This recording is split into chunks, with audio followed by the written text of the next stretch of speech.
मग मिनिटाला मी पण इतका घाबरलो ना, तर तुम्ही काय झालं?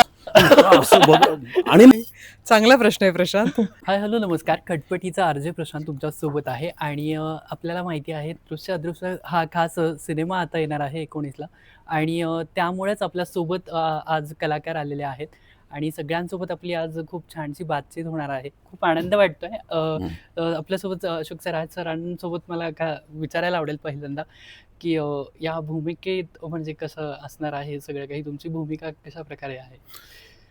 एकतर विषयाचं आमचं हे वेगळं पण आहे. माझ्या अंगावरती ठरल्याप्रमाणे वर्दी येस, आहे येस. पूर्वीच्या आम्हाला ते विचारणारच प्रवासानुसार. होतो मी. पण इमोशनची गंमत वेगळी आहे, कॅरेक्टरची गंमत वेगळी, त्याच्या भाषेचं एक वेगळं पण याच्यात मी जपायचा प्रयत्न केला आहे आणि स्क्रिप्टची एक गंमत आहे. सो मला असं वाटतं की ते आम्हाला खरं तर ते तेवढं सशक्त लेवलला गोष्टीचा उलगडा करता येणार नाही अजिबात. त्यामुळे 19 तारखेला लोकांनी छानपैकी जावं थिएटरमध्ये, या सिनेमाचा आस्वाद घ्यावा, कारण ही गोष्ट सस्पेन्स आहे. ओके. याच्यामध्ये एक वेगळ्या प्रकारचा थ्रिल आहे आणि प्रत्येक भूमिका ही खरं तर प्रत्येक वेळेला ॲक्टरला त्याच्या नवीन कलाकृतीच्या सोबत त्याला काहीतरी वेगळं करण्याची संधी मिळत असते. पण मी तेच म्हणेन की जरी तो वर्दीतला असला तरी माझ्यासाठी एक वेगळ्या प्रकारचं एक द्वंद्व होतं की जो काही घटनाक्रम सिनेमामधला आहे त्या घटनाक्रमाचा विचार करता ते एक भावनिक, मानसिक आणि तितकंच ते थ्रिल वेगळ्या प्रकारचं होतं. त्यामुळे इन्व्हेस्टिगेशन ही प्रक्रिया या फिल्ममधली ही खूप इंटरेस्टिंग आणि वेगळी आहे, असं मी माझ्या भूमिकेबाबतीत सांगू शकतो तुला. येस, चालेल. मला पूजा तुमच्याकडे यायला आवडेल. आता तू काही असं ठरवलेलं आहे का, की तू आपलं मागच्या वेळेस कम्युनिकेशन झालं होतं CID खूप आवडतं म्हणून. तर मग मला वाटतं तू आता असं ठरवलंय का, की जे आमच्यासारखे मुलांची तू क्रश आहेस, तर मग तू सगळे असे डेंजर मूव्ही बोलून आम्हाला घाबरवणार आहेस का आता इथून पुढे, की "ए बाबा मी पोलीस आहे, माझ्याकडे बघायचं नाही." नाही, नाही. चांगला प्रश्न आहे प्रशांत. वाह! वाह! नाही, मला असे चित्रपट बघायला खूप आवडतात आणि ऑफकोर्स म्हणजे आता सगळ्यांना CIDचा एक वेगळा फॅन बेस आहे. येस. लाइक दयाचा आहे किंवा आपले ऑफिसर प्रद्युम्न आहे. सगळ्यांना आपण लहानपणापासून पाहिलंय. इनफॅक्ट क्राईम पेट्रोल सुद्धा बऱ्यापैकी चालायचं बरोबर. आणि मी पण भयंकर फॅन आहे त्या सगळ्या जॉनरची. सो मला नेहमी असं वाटायचं, की मला पण असं काहीतरी करायचंय. कारण का तू बघितलंस तर माझ्या हो. करिअरच्या सुरुवातीला मला सगळे रोमॅन्टिक रोल्सच जास्त मिळाले आहेत. त्यामुळे आय थिंक लपाछपीनंतर ते बदललं. मे बी फिल्म मेकर्सना वाटलं, की हां, असा जॉनर पूजा पेलू शकते असं वाटलं. येस. सो त्याच्यानंतर चित्र खरं बदललं आणि आज दृश्य अदृश्य ऑफकोर्स. मला अजूनही माहीत नाही, की या भूमिकेसाठी माझी निवड कशी करण्यात आली ते. मला सरांनी कधी सांगितलं नाही. बट थँक यू माझी निवड केली येस. या मग फिल्मसाठी. याच्यानंतर मला सरांनाच विचारायला आवडेल, की सर तुम्हाला असं म्हणजे काय तुम्ही पाहिलं होतं, हां, की मलाही जाणून घ्यायला हां, आवडेल. मला आवडेल ते ऐकायला. सगळी सिक्रेट एकाच वेळी सांगितली जात नाहीत. थोडं नाही, तुम्ही पात्र नका सांगू, पण त्यांनाच चॉईस केलं नाही, पाहिजे. कसं आहे की असं का? कथा लिहिताना जे आपण कथेतली मुख्य भूमिका कोण करणार, बाकी हं. भूमिका कोण कोण करणार, हे डोळ्यासमोर ठेवून काहीतरी कथा लिहिली जाते. त्याला ABC असे ऑप्शनही असतात. तर या सिनेमाची कथा लिहिल्यानंतर कोण करू शकेल, तर म्हणजे ती आई पण वाटली पाहिजे, पण हिरोईन पण वाटली पाहिजे. अशा ह्याच्यात पूजाचं नाव पहिल्यांदा आलं. नंतर कळलं ती ऑस्ट्रेलियाला असते. येस. मग आता काय करायचं? लग्न करून ती ऑस्ट्रेलिया गेली आहे. 2-3 दिवसात Yes. संधी आहे, माईक आहे हातामध्ये, त्यामुळे ते क्लिअर कर सारखं. तर अरे बापरे, मग काय, तरी प्रयत्न करूया. तर आमचे EP रोहन शाह ते म्हणले, माझी पूजाबरोबर त्यांनी आधी कामही केलं होतं आणि आहे चांगली मैत्री, मी विचारून बघतो. SMS टाकला तर ती म्हणली मी भारतातच आहे. ओके. आणि नाहीतर मराठी ती सिनेमा समजा मला नाही नसती वाटत ती. तिला ऑस्ट्रेलियात सारखं जाऊ देईल. आणि तसं जर का नसतं ते, तर मग आम्ही अन्य विचार केला असता. पण आपण जे ठरवलं त्यातली पूजासाठी लिहिली गेलेली स्क्रिप्ट आणि ती आहे उपलब्ध. हं. मग भेटून घेऊया. तिला आवडली स्क्रिप्ट तर करायचं, नाही तर अन्य विचार करायचा. पण सुदैवाने ती आमची भेट एक 15-20 मिनिटाची झाली असेल. पण त्यात ते तिला आवडली कथा. मग नंतर वाचन झालं. पूर्ण सगळी स्क्रिप्ट वाचली गेली. तिने काही सूचनाही केल्या त्यात तिला ज्या बदल किंवा काही आवश्यक वाटले काही आम्ही केल्यासुद्धा. काही वेळा लिहिताना सुचत नाही, पण समोरचा त्रयस्थपणे बघतो तेव्हा नवीन गोष्टी येत असतात. अशोक सरांकडनं यायला प्रत्येक कलाकारांकडनं येत असतात. त्या केल्या आणि चित्रपट पूर्ण झाल्यावर जेव्हा आम्ही बघितला तेव्हा आपली निवड काही गडबड झालेली नाही याची खात्री पटली. येस. ओके. त्यामुळे अशोक सरांची निवड काय, त्यांना विचारलं असा रोल आहे, ते म्हणले पोलीस सोडून काही आहे का, म्हटलं नाही आहे तोच आहे. तोच आहे म्हटलं.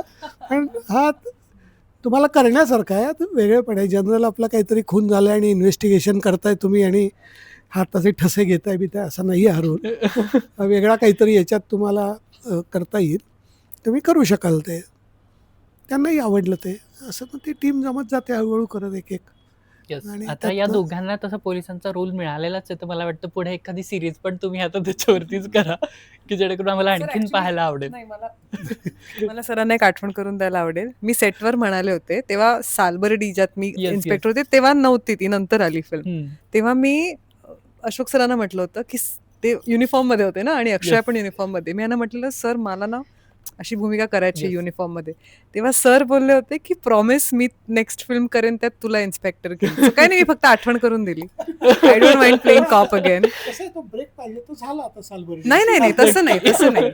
तुम्ही वेब सिरीज करा. मी फक्त आठवण करून दिली सर, पण तसं नथिंग. झालं तर मग परत त्यांना हिरो ओरिएंटेड फिल्म करावं लागेल. बरोबर. बदलूया मग. मग उलटं करावं लागेल. पण तरी पण सर तुमच्याकडे पण यायला आवडेल ॲज अ प्रोड्युसर म्हणून तुम्ही हा सिनेमा का म्हणून तुम्हाला वाटलं की हा आपण सिलेक्ट केला पाहिजे. खरं म्हणलं तर माझ्या आयुष्यात प्रोड्युसर म्हणून हा पहिला सिनेमा. येस. आजपर्यंतच्या आयुष्यात सिनेमा बघणं आणि तो चांगला आहे का वाईट आहे, फास्ट आहे का डल आहे, एवढ्या बाबतीत मित्रांमध्ये चर्चा करणं, ह्याच्यावरच आमचं म्हणजे आजपर्यंत आयुष्य होतं. नंतर लेले सरांचे आणि आमचे जवळचे संबंध होते. लेले सरांनी एकदा बोलता बोलता मी त्यांना म्हणायचो मला पण एक आयुष्यात सिनेमा काढायचा आहे. तर ते बोलता बोलता म्हणले की अरे आपल्याकडे पण एक दोन कथा आहेत, आणि त्यांचे मी एक दोन सिनेमा बघितले होते. बरोबर. अमिताभ बच्चनच्यावर ABCD होत आणि हे बेबी अँड सी असे दोन, आणि बंदी शाळा बघितला होता मुक्ता बर्वेंबरोबर. मग ते आमची चर्चा व्हायची अनेक वेळा. मग एकदा चर्चा होताना मग आम्ही थोडं सिरियसली व्हायला लागले की बाबा अरे खरंच आपण एखादा सिनेमा करू. मग त्यांनी मला कथा ऐकवली, त्यातली ही कथा अतिशय सुंदर वाटली मला. नंतर मग त्यांनी स्टारकास्टच्या संदर्भात सुद्धा चर्चा झाली होती. त्यांनी म्हणले असे असे स्टारकास्ट आहेत, दोन्ही स्टारकास्ट माझ्या दृष्टीनं मी पहिल्यापासून सिनेमात बघतो आणि दोघांचं कामं मला पहिल्यापासून आवडतात, म्हणून आम्ही लगेच त्याला मंजूर दिली की ठीक आहे, दोन्ही स्टारकास्ट एकदम सुंदरच आहेत, काही प्रश्न नाही. आणि अशा पद्धतीनं हा संपूर्ण सिनेमा तयार झालेला आहे. येस. थँक्यू. सिनेमा बघताना तो चांगला आहे वाईट आहे फास्ट आहे काय हे मी प्रेक्षक म्हणून चांगल्या पद्धतीनं सांगू शकतो, म्हणजे तज्ज्ञ नाही आहे त्यातला. पण मला एक मनुष्य आपलं काय म्हणू आपण साधारण सिनेमा बघणारा प्रेक्षक ह्याच्या ज्या अपेक्षा आहेत त्या अपेक्षेनुसार हा सिनेमा खरंच अतिशय वेगवान झालेला आहे. आणि त्याचा जो सस्पेन्स आहे, थ्रिलर आहे किंवा काम आहे, हे खरोखर सगळ्यांची उत्कृष्ट झालेली आहे. मस्त सर. आणि तुमच्यासारखे प्रोड्युसर असल्यामुळे मराठी सिनेमा हा पुढे जाण्यासाठी आणखीन मदत होते, सगळ्यांपर्यंत पोहोचतो. की याकडे आपल्याला आता यायला आवडेल. सगळ्यात लहान आणि बालकलाकार, अनेक वेगवेगळ्या भूमिका आम्ही तुला बघतो. यावेळेस सांगू शकशील का तुझी भूमिका कशी, थोडंफार तरी? सस्पेन्स आम्हाला माहिती आहे, आय गेस तुझ्यावरच स्टोरी होतीये की काय काय माहिती, बट तरी काय असेल नेमकं तुझी भूमिका? तुझे एक्सप्रेशन असेल केवढा बघतोय. बोल बोल तू सांगू ना. तुला वाटेल ते सांग. सिनेमामध्ये कसं वाटलं, कोण आवडलं किंवा काय मजा आली? कोणाचं काम सगळ्यात जास्त हा, कोणाचं काम छान होतं? माझं तुझं. माईक थोडासा फक्त जवळ. येस. अजून तुला काय वाटलं, म्हणजे तुला आहे ना या पूर्ण टीम मध्ये कोण जास्त आवडायचं किंवा कोण तुझे लाड करायचं, कोण तुला सारखं म्हणायचं की जेवलीस का वगैरे, काही तुझी काळजी कोणी घेतली? पूजा दीदी. ओ. जेवलीस का माझं आता वाक्य जेवलीस का. ओके. आणि आणखीन ओके, आणखीन तुला कसं वाटलं मग तुझी एकंदरीत तुला मजा आली का, कसं म्हणजे तू एन्जॉय केलं? काही किस्सा आठवतोय तुला? हो, आम्ही ना एका गार्डन सारख्या ह्याच्यात होतो. तिकडे म्हणजे स्लाईड स्विंग असतं ना हा, तसं हा. होतं. पण तिथे तू. तिकडे सूरज दादासोबत मी खेळली होती. ओके, मस्त. मग तुला एकंदरीत सगळ्या टीम सोबत खूप मजा आलेली आहे सिनेमा करताना. येस. आणि स्टडी तुझा मग आता कसा असतो सिनेमा मला करताना? मॅम सुट्ट्या देते तेच. आणि ठीक. मी कधी वेळ मिळाला की अभ्यास करते. करते म्हणजे दोन्ही बाजूकडे तुझं लक्ष आहे. पण मार्क्स चांगले मिळतात ना मग? हो. येस. छान. ती सेटवर पण अभ्यास करत होती. येस. आमचं shoot चालू कारण हा होतं. प्रेक्षकांचा भरपूर क्वेश्चन असतो. हम्म. त्याच्यामुळे जस्ट हा विचारलाय. तिचं स्क्रिप्ट आणि अभ्यास अ, चोख पाठ होतो. Yes. तर मला आता एकंदरीत सर तुमच्याकडूनच ऐकायला आवडेल एखादा मजेदार किस्सा की सिनेमा करता वेळी झाला आहे टीम सोबत की जो आमच्यासोबत तुम्हाला शेअर करायला आवडेल. मजेदार नसेल तरी चालेल पण काहीतरी सांगा. मजेदार असं न म्हणता येईल, पण मी अवघड आणि असेल. पूजा आम्ही पहिल्यांदाच Yes, एकमेकांसोबत बरोबर. काम करतोय. तर ते जे रिसॉर्ट आहे त्याच्या रिसेप्शनच्या तिथला आमचा एक सिक्वेन्स होता. अर्थात ती त्या दिवशी बोलली म्हणून त्याला मी थोडासा दुजोरा देतो. तर त्या सीनमध्ये रिहर्सल केली आम्ही सगळ्यांनी प्रॉपर. रिहर्सल केल्याच्या नंतर मला माझ्या कॅरेक्टरच्या थॉट प्रोसेसनुसार आणि सिनेमातला जो बेसिकली तो जो पर्टिक्युलर सीन आहे, तर त्या सीनचा रीडिंग करत असतानाचा जो फ्लो होता, त्या फ्लोचा विचार करता माझा ग्राफ पूर्वीचा कनेक्ट केल्यानंतर मला ते इमॅजिन झालं, की हा ग्राफ असा असणं आवश्यक आहे. सो मी ह्यांच्याबरोबर ती चर्चा केली आणि प्रॅक्टिकली सीन शूट होत असताना त्याची जी एक एनर्जी लेवल म्हणतो, ती खूप स्ट्रॉंगली माझ्याकडनं वर्क झाली. आणि वर्क झाली म्हणजे तो ग्राफचाच एक भाग होता तो. तर ते मला वाटतं पूजाला कुठेतरी थोडंसं ते अनएक्सपेक्टेड होतं माझ्याकडून. आणि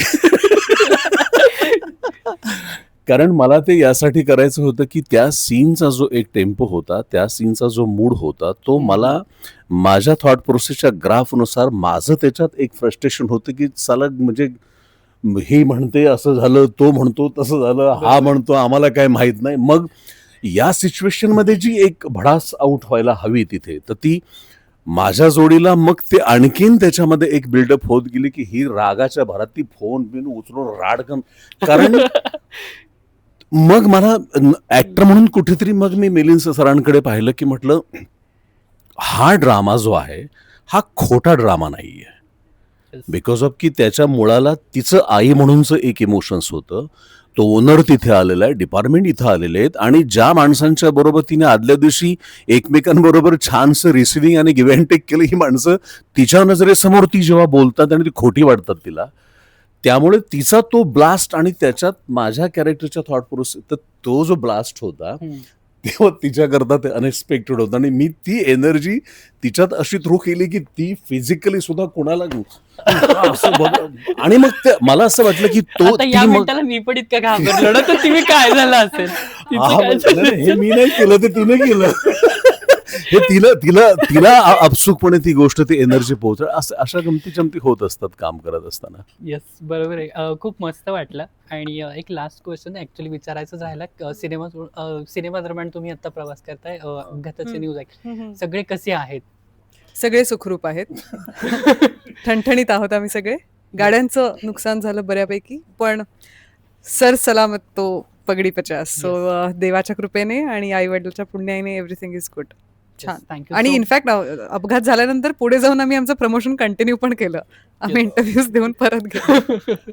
बरं आहे. Thank you so much. खूप छान वाटलं आपल्या सगळ्यांसोबत गप्पा मारून. आणि आपण सगळ्यांनी हा सिनेमा नक्की बघायचा. मला वाटतं आपण तुम्ही स्वतःच सांगितलं तर प्रेक्षक लवकर येतील. नाही, मला खात्री आहे, कारण प्रेक्षकांना आमचा ट्रेलर फार आवडलाय. आम्हाला खूप अनपेक्षित असा रिस्पॉन्स मिळाला जेव्हा आमचा ट्रेलर आउट झाला. आणि आम्हाला जे सांगायचं होतं ट्रेलरमध्ये, लोकांना ते करेक्ट प्रश्न पडलेत.